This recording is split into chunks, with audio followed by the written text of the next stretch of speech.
Praise the Lord everyone. आत्मा की आवाज में आप सभी का पुनः मैं स्वागत करता हूं। मेरे प्रियो, आज हम मनन के लिए निकालेंगे भजन संहिता की पुस्तक, उसका 116वां अध्याय, द बुक ऑफ साम चैप्टर 116। मेरे प्रियो, कई बार हमारे और आपके जीवन में एक ऐसा क्षण भी आता है जब दुख एक घुटन भरे बोझ जैसा महसूस नजर आता है। तब यह कई बार दिल आसानी से मान लेता है कि आपकी और मेरी पुकार को सुनने वाला कोई नहीं, कोई मेरी और आपकी पुकार को नहीं सुन रहा। लेकिन क्या हो अगर सृष्टि का रचयिता, वो मेरा और आपका परमेश्वर जिसने मुझे और आपको बनाया है, उसी क्षण और उसी वक्त आपके करीब आकर आपकी आवाज को सुनने लगे जब आपकी आवाज टूटने लगती है।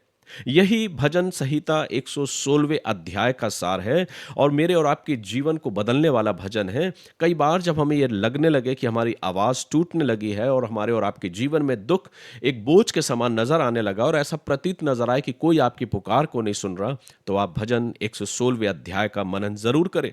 आज हम भजन 116वें अध्याय को मनन करेंगे और ये एक ऐसा जीवन बदलने वाला भजन है जिसमें हम परमेश्वर की दया को और उसकी करुणा को आप अपने जीवन में देखते हैं। जब हम अंधेरों के बीच में होते हैं तब भी परमेश्वर हमारे और आपके करीब होता है। जब इस भजन को हम पढ़ते हैं तो लिखा है, मैं प्रेम रखता हूं इसलिए कि यहोवा ने मेरे गिड़गिड़ाने को सुना है। उसने जो मेरी ओर कान लगाया है, इसलिए मैं जीवन भर उसको पुकारा करूंगा। मृत्यु की रस्सियां मेरे चारों ओर थी, मैं अधलोक की सकेती में पड़ा था। सो यहाँ भजनकार परमेश्वर को पुकार रहा है ऐसे दुख के क्षणों में जब वो पीड़ा कष्टों में है और एक बोझ के समान दुख उसके जीवन में है। और ऐसी पीड़ाओं में आकर उसने परमेश्वर को पुकारा। वो कहता है, मुझे संकट और शोक भोगना पड़ा, तब मैंने यहोवा से प्रार्थना की, हे यहोवा, विनती सुनकर मेरे प्राण को बचा ले।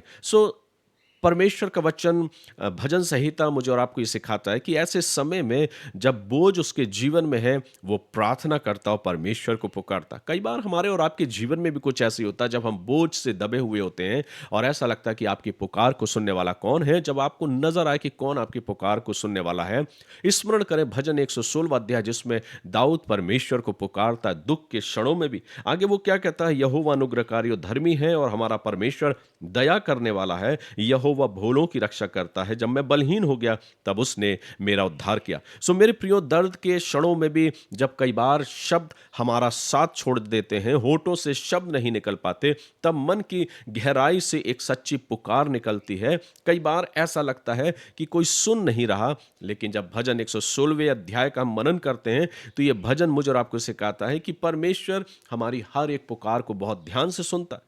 जब हम दुखों में होते हैं, पीड़ाओं कष्टों में होते हैं और ऐसा नजर आता है कि हम किसकी तरफ अपनी पीड़ाओं को बताएं, स्मरण करें परमेश्वर आपकी आवाज को सुनने के लिए तैयार है। जब आपको ऐसा महसूस हो कि आप टूटे हुए हैं, बिखरे हुए हैं, तब ऐसे टूटे और बिखरे हुए दिल से आप परमेश्वर को पुकारें।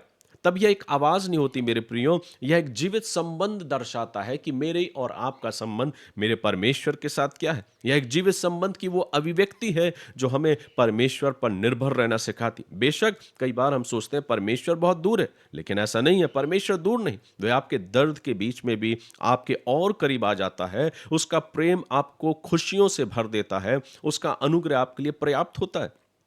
मेरे प्रियो, जब कभी भी हम अपने आप को ऐसे दुख की पीड़ाओं और कष्टों में देखें तो इस बात को महसूस करें कि वो परमेश्वर आपकी आवाज को सुनने के लिए तैयार। उसका प्रेम केवल मेरे और आपके जीवन में खुशियों में नहीं, बल्कि आपके सबसे कठिनतम दौर में और अंधकार में समय में जब आप टूटे और बिखरे हुए होते हैं, तब भी सबसे अधिक आपके करीब होता है। कई बार दर्द हमें तोड़ने के लिए नहीं मेरे प्रियो, वो हमें परमेश्वर पर निर्भर रहना सिखाता है कि हम क्या ऐसे समय में परमेश्वर पर निर्भर हैं या अपने सोर्सेस पर। जब हम अपने दुख में उसे पुकारते हैं, आवाज देते हैं, तब वही पुकार मेरे और आपके जीवन में चंगाई, शांति और एक नई आशा का द्वार बन जाता है। इसलिए आइए मेरे प्रियो, जब आप और हम ऐसे दुख के क्षणों में रोते हैं तो ये मत सोचिए कि आप अकेले हैं। आपका हर आंसू, हर आहें परमेश्वर के हृदय तक पहुंचती है और उसका प्रेम आपको संभालने के लिए, आपको उठाने के लिए और आपको आगे बढ़ाने के लिए आज भी तत्पर तैयार है। आगे जब हम इस भजन को पढ़ते हैं तो भजन का लिखने वाला इन बातों को कहता है, यहोवा अनुग्रहकारी और धर्मी है और हमारा परमेश्वर दया करने वाला है। यहोवा भोलों की रक्षा करता है, जब मैं बलहीन हो गया था उसने मेरा उद्धार किया। मेरे प्रियो आगे लिखा है, मेरे प्राण तू अपने विश्राम स्थान में लौट आ, क्योंकि यहोवा ने तेरा उपकार किया। सो मेरे प्रियो, परमेश्वर का धन्यवाद करते हुए आज इस भजन का मनन करें।